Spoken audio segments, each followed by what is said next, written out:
Oh, hello students, how are you? I hope you are fine and good and healthy. So students, today we learn how to read and how to speak English easily with other person.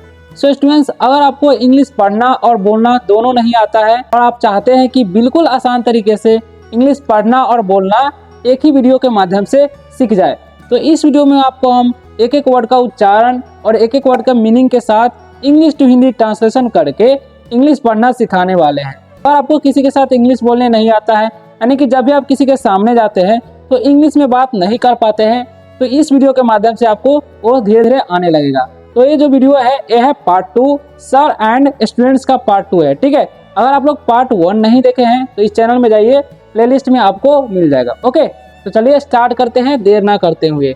अगर आप लोग video पर नए आए हो तो video को like कर दीजिए और चैनल को सब्सक्राइब अवश्य कर लीजिएगा, ताकि आप आसानी से इंग्लिश पढ़ना लिखना बोलना सीख सके। तो चलिए स्टार्ट करते हैं, और अगर कोई डाउट हो वीडियो में तो आप कमेंट करके पूछ सकते हैं। ओके, तो जैसा कि मैंने आपको बताया कि ये जो है पार्ट 2 है, ठीक है। तो पिछले वीडियो में एक लड़का ने अपने सर से यानी कि महोदय से पूछा था कि आपका सपना क्या है, तो किस तरीके से बताते हैं वो चलिए देखते हैं, ठीक है। तो सबसे पहला लिखा हुआ है ओके। क्या लिखा हुआ है? ओके। इसे हम पढ़ते हैं okay. Okay, I tell you. अब हम इसका मीनिंग समझ लेते हैं। ओके मतलब होता है ठीक है, आई मतलब होता है मैं, टेल मतलब होता है बताना, और यू मतलब आपको। अब इसका फुल मीनिंग समझ लीजिए।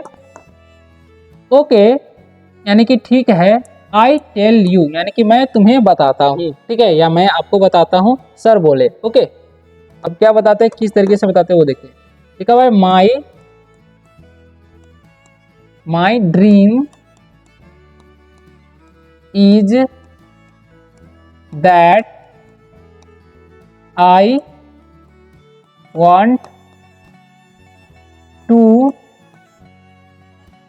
be a कॉलेज प्रोफेसर, ठीक है, प्रोफेसर नहीं पढ़ना है, ठीक है, वो का उच्चारण यहाँ पर अ होता है। अब हम इसका मीनिंग समझ लेते हैं। तो लिखा हुआ है माई मतलब क्या होता है, मेरा या मेरी, ठीक है। ड्रीम मतलब होता है सपना। ओके, इज मतलब है, दैट मतलब होता है वह, ठीक है। लेकिन यहाँ पर दैट का मतलब होगा कि, आई मतलब होगा मैं, वांट मतलब चाहना, टू मतलब होता है को या से, वी मतलब होना, ए मतलब हो जाएगा एक, और कॉलेज मतलब कॉलेज होता है, महाविद्यालय भी होता है, ठीक है, और कॉलेज ही लिखते हैं। और प्रोफेसर मतलब होता है प्रोफेसर। ओके, अब हम इन सभी का मतलब समझ लेते हैं। अब देखिए लिखा हुआ है माई ड्रीम इज दैट यानी कि मेरा सपना है कि I want to be a college professor, यानी कि मैं एक कॉलेज प्रोफेसर बनना चाहता हूँ, मेरा यही सपना है। कौन बोलते हैं? सर बोलते हैं। ओके, अब सर क्या पूछते हैं, and what's your dream my dear student. Okay, तो बच्चा क्या जवाब देता है, सॉरी पहले इनका मतलब समझ लेते हैं। एंड मतलब और, व्हाट मतलब होता है क्या, योर मतलब आपका, तुम्हारा भी बोल सकते हैं, और ड्रीम मतलब सपना, माई मतलब मेरा मेरी, ठीक है, डियर मतलब प्रिय, स्टूडेंट मतलब छात्र। ओके, अब इसका मतलब समझ लीजिए आप लोग। एंड मतलब और, what's your dream my dear student, sir बोलते हैं कि आपका सपना क्या है मेरे प्रिय छात्र। ओके, अब इसका मतलब, अब बच्चा जो लड़का जो है कैसे जवाब देता है देखिए। लड़का बोलता है आई want to be a scientist, इसे बोलते हैं साइंटिस्ट। ओके, अब इसका मतलब हम लोग समझ लेंगे। लड़का जवाब दिया, उसका मतलब क्या होगा? आई मतलब मैं, वांट मतलब चाहना, टू मतलब हो या से, ठीक है, बी मतलब होना, ए मतलब एक। साइंटिस्ट मतलब होता है वैज्ञानिक। ओके, अब इसका मतलब आप लोग समझ लीजिए। लिखा हुआ है I want to be a scientist, यानी कि मैं एक वैज्ञानिक बनना चाहता हूँ, वो लड़का बोला। ओके, अब आगे क्या बोलता है वो लड़का, देखिए। लिखा हुआ है सो आई एम प्रीपेयरिंग। देखिए पी आर ई है तो इसे पढ़ेंगे हम पी, अब P A R I N G है तो इसे पढ़ेंगे पेयरिंग। ओके, इसे तोड़कर पढ़ना है, प्रीपेयरिंग फॉर दिस, ठीक है। अब इसका मतलब आप लोग समझ लीजिए।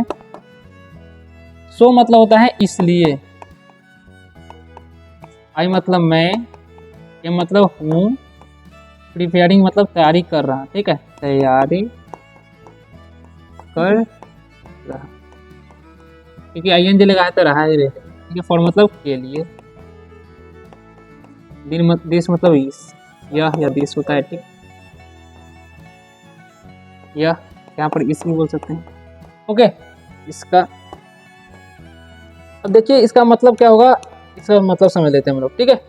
ठीक है भाई, सो इसलिए I am preparing for this, यानी कि इसलिए मैं इसका तैयारी कर रहा हूँ। कौन बोलता है? लड़का बोलता है। ओके, तो सर क्या बोलते हैं? सर बोलते हैं गुड। गुड यानी कि इसका मतलब होगा अच्छा, ठीक है। अब हम आगे बढ़ते हैं, आगे क्या वार्तालाप होती है वो देखते हैं। तो आगे लिखा हुआ है जॉब, ठीक है। गुड जॉब मतलब होता है बहुत बढ़िया, ठीक है। जॉब मतलब ऐसे में नौकरी होगा, ओके। लेकिन गुड जॉब दोनों मिलाकर हो जाएगा बहुत बढ़िया, ठीक है। अब सर यहाँ पर लिखा हुआ है सर, इसे सिर नहीं पढ़ना है। This is my home, let's go in. Okay, अब इसका मतलब आप लोग समझ लीजिए। सर मतलब होता है महोदय, दिस मतलब यह और यह, ठीक है। इज मतलब है, माई मतलब मेरा, होम मतलब घर। ओके, लेट्स मतलब चलो, गो मतलब जाना होता है, इन मतलब में। ओके, अब इसका मतलब क्या होगा वो समझ लीजिए। तो लिखा हुआ है सर महोदय, दिस इज माई होम, यानी कि यह मेरा घर है। लेट्स गो इन, चलिए अंदर चलते हैं, ठीक है। अब आगे क्या होता है वो देखिए। लिखा हुआ है इट्स योर होम, वाओ, ठीक है। Wow, that's neat and clean, ठीक है। होम, तो इसका मतलब क्या होगा वो समझ लीजिए आप लोग। इट्स मतलब होता है यह, योर मतलब आपका,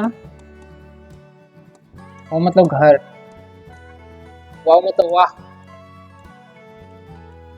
दैट्स मतलब वह, नीट मतलब साफ, एंड मतलब और, क्लीन मतलब साफ होता है, ठीक है। क्लीन मतलब साफ, नीट मतलब सुथरा बोल सकते हैं, साफ सुथरा। नीट एंड क्लीन रहता है ना तो उसका मतलब होता है साफ सुथरा, ठीक है। ये आपको याद रखना है, वो मतलब घर। ओके, तो अब इसका मतलब समझ लीजिए आप लोग। तो लिखा हुआ है इट्स योर होम, यानी कि यह तुम्हारा घर है, सर बोलते हैं। Wow, that's neat and clean home, यानी कि इसका मतलब है वाह, यह कितना साफ सुथरा घर है, ठीक है। यानी कि वाह वाह कितना साफ सुथरा घर है, ऐसा कौन बोलते हैं? सर बोलते हैं, ठीक है। अब हम आगे बढ़ते हैं अगले सेंटेंस की ओर। तो आगे लिखा हुआ है sir here meet my father and my mother. Okay, अब इसका मतलब आप लोग समझ लीजिए। सर मतलब महोदय, यार मतलब यहाँ, ओके, मीट मतलब मिलना, माई मतलब मेरे, फादर मतलब पिता, ओके, एंड मतलब और, माई मतलब मेरे, मदर मतलब माँ। ओके, अब इसका मतलब आप लोग समझ लीजिए, ठीक है। तो लिखिए, यहाँ पर लिखा हुआ है सर यानी कि महोदय, हेयर मीट माई फादर यानी कि यहाँ मेरे पिताजी से मिलिए, एंड माई मदर यानी कि यहाँ मेरे माता पिता से मिलिए। कौन बोलते हैं? वो लड़का बोलता है, ठीक है, सर को अपने महोदय। अब इंग्लिश में क्या आगे क्या होता है देखिए। अब सर बोलते हैं good morning mister and Mrs. Okay, इसका मतलब क्या होगा आप समझ लीजिए। अब भाई गुड मॉर्निंग मतलब होता है सुप्रभात, ठीक है, लेकिन जैसे हम लिख देते हैं गुड मतलब होता है अच्छा, मॉर्निंग मतलब सुबह। ओके, गुड मॉर्निंग मतलब सुप्रभात, मिस्टर मतलब श्रीमान और एंड मतलब और, मिसेज मतलब श्रीमती। ओके, यानी कि good morning mister and Mrs, good morning mister and Mrs यानी कि सुप्रभात श्रीमान और श्रीमती। कौन बोलते हैं? सर बोलते हैं। अब आगे देखिए, आगे क्या होता है। आगे how are both of you. Okay, अब इसका मतलब आप लोग समझ लीजिए। हाउ मतलब होता है कैसे, ओके, आर मतलब है, बोथ मतलब दोनों, ऑफ मतलब का, यू मतलब आप। ओके, अब इसका मतलब आप लोग समझ लीजिए। How are both of you यानी कि आप दोनों कैसे हैं। कौन पूछते हैं? सर पूछते हैं। ओके, अब आगे देखिए क्या होता है। आगे लिखा है we are fine and you. Okay, तो इसका मतलब समझ लीजिए। वी मतलब हम लोग, आर मतलब है, फाइन मतलब अच्छा, एंड मतलब और, यू मतलब आप। ओके, यानी कि इसका मतलब समझ लीजिए वी आर फाइन यानी कि हम लोग ठीक हैं या अच्छे हैं, एंड यू और आप, वो पूछते हैं उनकी मम्मी, ठीक है। अब हम आगे बढ़ते हैं। अब लिखा हुआ है यहाँ पर I am also fine. Okay, I मतलब होता है मैं, मतलब हूँ, ऑल्सो मतलब भी, फाइन मतलब अच्छा। ओके, देखिए अब सर क्या बोलते हैं, आई एम ऑल्सो फाइन यानी कि मैं भी ठीक हूँ, ठीक है, सर बोलते हैं। अब आगे बढ़ते हैं। आगे लिखा हुआ है mom where is guest room. Okay, अब इसका मतलब आप लोग समझ लीजिए। मॉम मतलब होता है माँ, वेयर मतलब कहाँ, इज मतलब है, गेस्ट मतलब है मेजबान, ठीक है, रूम मतलब कमरा। तो इसका मतलब आप लोग समझ लीजिए। मॉम मतलब माँ, वेयर इज गेस्ट रूम यानी कि मेजबान रूम कहाँ है, यानी कि कमरा कहाँ है, ठीक है, जहाँ पर मेहमानों को या मेजबानों को रखा जाता है, ठीक है। अब आगे लिखते हैं दैट इज अपस्टेयर्स। ठीक है, अपस्टेयर्स। इसका मतलब आप लोग समझ लीजिए, दैट मतलब होता है वह, इज मतलब है, अपस्टेयर्स मतलब ऊपर। ओके, अब इसका मतलब क्या होगा, वहां जवाब देते हैं दैट्स इज, यानी कि दैट इज अपस्टेयर्स, यानी कि वह ऊपर है। ठीक है, तो अब वो लड़का क्या जवाब देता है, देखिए okay thank you mom. Okay, अब इसका मतलब समझ लीजिए, ओके मतलब ठीक है, ठीक है, ठीक है। थैंक यू मतलब होता है धन्यवाद, मॉम मतलब माँ। तब लड़का क्या जवाब दिया, ओके ठीक है, थैंक यू मॉम, यानी कि धन्यवाद माँ। ओके, अब वो सर से क्या बोलता है, देखिए लेट्स गो सर, सिर नहीं पढ़ना है। ठीक है, आई का उच्चारण यहाँ पर अ होता है। लेट्स मतलब चलो, लेट्स गो मतलब चलो चलते। ठीक है, ऐसे में तो गो मतलब जाना होता है, सर मतलब महोदय। ओके, यानी कि इसका मतलब हो जाएगा लेट्स गो सर। कौन बोलता है, लड़का बोलता है। इसका मतलब होगा चलो चलते हैं सर। ठीक है, या चलिए चलते हैं सर। तो आशा करता हूँ कि ये वीडियो आप लोगों को बहुत ही अच्छा तरह से समझ में आया होगा और आपको कुछ सीखने को मिला होगा। ऐसा ही आप लोग अगर वीडियो देखना चाहते हैं तो वीडियो को लाइक कीजिए और चैनल को सब्सक्राइब अवश्य कर लीजिएगा, ताकि आप आसानी से इंग्लिश पढ़ना सीख सके इस चैनल के माध्यम से। तो मिलते हैं अगले वीडियो में और इसका पार्ट 3 लेकर आएंगे। तब तक के लिए बाय, टेक केयर।